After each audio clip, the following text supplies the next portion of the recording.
আমাদের বিশ্ববিদ্যালয়ে sir PJ hertz international হল রয়েছে এবং এই ইন্টারন্যাশনাল হলে আমাদের আন্তর্জাতিক শিক্ষার্থীরা থাকে। তো তাদেরকে এখনো পর্যন্ত নির্বাচনী প্রক্রিয়ার আওতায় নিয়ে আসা হয় না এবং তারা এখনো পর্যন্ত ভোট দিতে পারবে না।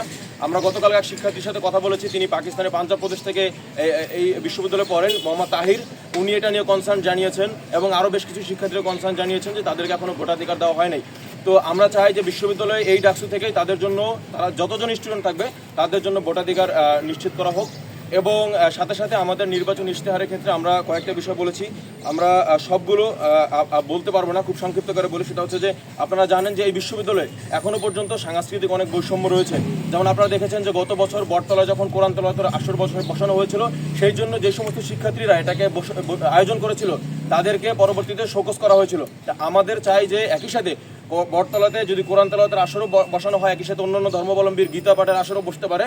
মানে সবার যেই নৃতাত্ত্বিক পরিচয়ের ঊর্ধ্বে গিয়ে এবং সবার যেই যদি ধর্মীয় পরিচয়ের কারণে তিনি যেন কখনো শঙ্কিত না হয়ে যান এবং বিশ্ববিদ্যালয় কোণঠাসা না হয়ে যান, সেই যে অধিকার রয়েছে সাংস্কৃতিক এবং তার ধর্মীয় স্বাধীনতা রয়েছেন, কোনো ট্যাগিংয়ের কারণে তারা যে সাংস্কৃতিক এবং ধর্মীয় অধিকার যেন ক্ষুণ্ণ না হয় সেদিকে আমরা কাজ করার চেষ্টা করব।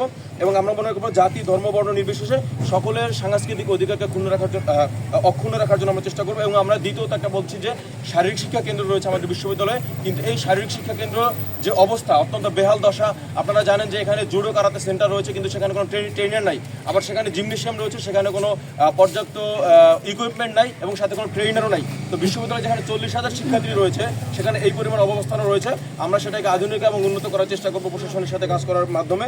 এবং দ্বিতীয়ত হচ্ছে আমরা লাইব্রেরি এবং একাডেমিক এরিয়া, সর্বশেষ একটা পয়েন্ট আমরা শেষ করতে চাই, সেটা হচ্ছে যে আপনারা জানেন যে ঢাকা বিশ্ববিদ্যালয়ে এতদিনে বিবেচনা করা হয় যে মোর পলিটিক্যাল দ্যান একাডেমিক। আমরা চাই এই জায়গাটা থেকে বের হয়ে আসতে এবং বিশ্ববিদ্যালয়ের একাডেমিক জনরাটাকে আরও উন্নত করতে।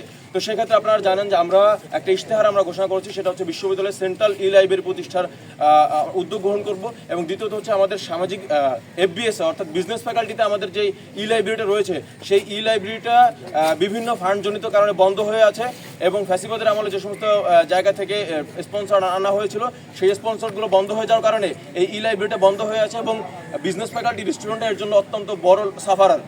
তো আমরা চাইবো যে এই ই লাইব্রেরিটাকে সচল করতে এবং কার্যক্ষম করতে। তো আমাদের আরোগুলো ইশতেহার রয়েছে, সেগুলো আমরা আপনাদের সামনে আস্তে আস্তে প্রকাশ করব। তো এই